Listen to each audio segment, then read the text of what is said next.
ఈరోజు తమరి అధ్యక్షతన అత్యంత కీలకమైన ప్రకటన చేయాలని రాష్ట్ర ప్రభుత్వం భావిస్తున్నది. కొన్ని దశాబ్దాల నుంచి మాదిగ ఉపకులాలకు సంబంధించిన లక్షలాది మంది యువకులు ఎస్సీ రిజర్వేషన్లలో ఏబిసిడి వర్గీకరణ కోసం వాళ్ళు పోరాటాలు చేస్తున్నారు. 27 సంవత్సరాల నుంచి ఉమ్మడి రాష్ట్రంలో కానీ ప్రత్యేక తెలంగాణ రాష్ట్రంలో కానీ ఏబిసిడి వర్గీకరణ మీద మాదిగ ఉపకులాల యువకులు పోరాటాలు చేయడం జరిగింది. వారి పోరాటాల ఫలితం ఒకనాడు ఇదే శాసనసభలో మాదిగ ఉపకులాల వర్గీకరణ కోసం వాయిదా తీర్మానం ఇస్తే నాతో పాటు ఆనాటి శాసనసభ్యుడు సంపత్ కుమార్ను కూడా ఈ సభ నుంచి బహిష్కరించడం జరిగింది.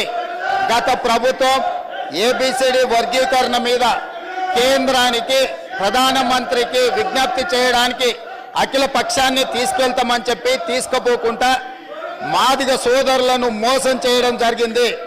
కానీ డిసెంబర్ 3, 2023 నాడు ప్రజాప్రభుత్వం బాధ్యత తీసుకున్న తర్వాత తక్షణమే మా ఉప ముఖ్యమంత్రి గారి సూచన మేరకు మాజీ ఉప ముఖ్యమంత్రి ప్రస్తుత మంత్రి దామోదర్ రాజనరసింహ గారి నేతృత్వంలో మా శాసనసభ్యులందరినీ అడ్వకేట్ జనరల్ని ఢిల్లీకి సుప్రీంకోర్టుకు పంపించి న్యాయ కోవిధులతోని చర్చించి సుప్రీంకోర్టులో బలమైన వాదనను తెలంగాణ రాష్ట్ర ప్రభుత్వం కాంగ్రెస్ ప్రభుత్వం వినిపించడంతో ఈనాడు సుప్రీంకోర్టు మాదిగ ఉపకులాల వర్గీకరణకు అనుకూలమైన తీర్పునివ్వడం జరిగింది. నేను మనస్ఫూర్తిగా సుప్రీంకోర్టు కాన్స్టిట్యూషనల్ బెంచ్కు రాజ్యాంగ ధర్మాసనానికి మనస్ఫూర్తిగా కృతజ్ఞతలు తెలియజేస్తున్నా.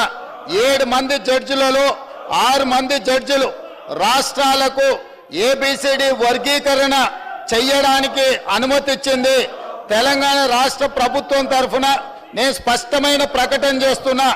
దేశంలోనే అందరికంటే ముందు బాగానే నిలబడి తెలంగాణ రాష్ట్ర ప్రభుత్వం ఏబిసిడి వర్గీకరణ అమలు చేసే బాధ్యత మా మిత్రులు మా మంత్రివర్గ సహచరులు మేమందరం తీసుకుంటాం.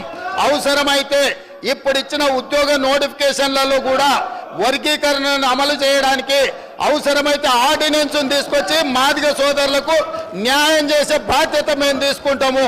కాబట్టి ఈరోజు ఈ సభ అందరూ కూడా ఈ అంశం మీద ఏకాభిప్రాయానికి వచ్చి మాదిగ ఉపకులాల వర్గీకరణకు సంపూర్ణంగా సహకరించాల్సిందిగా రాష్ట్ర ప్రభుత్వం తరఫున నేను విజ్ఞప్తి చేస్తున్నా. అధ్యక్ష, అసలైన తొలి వెలుగు.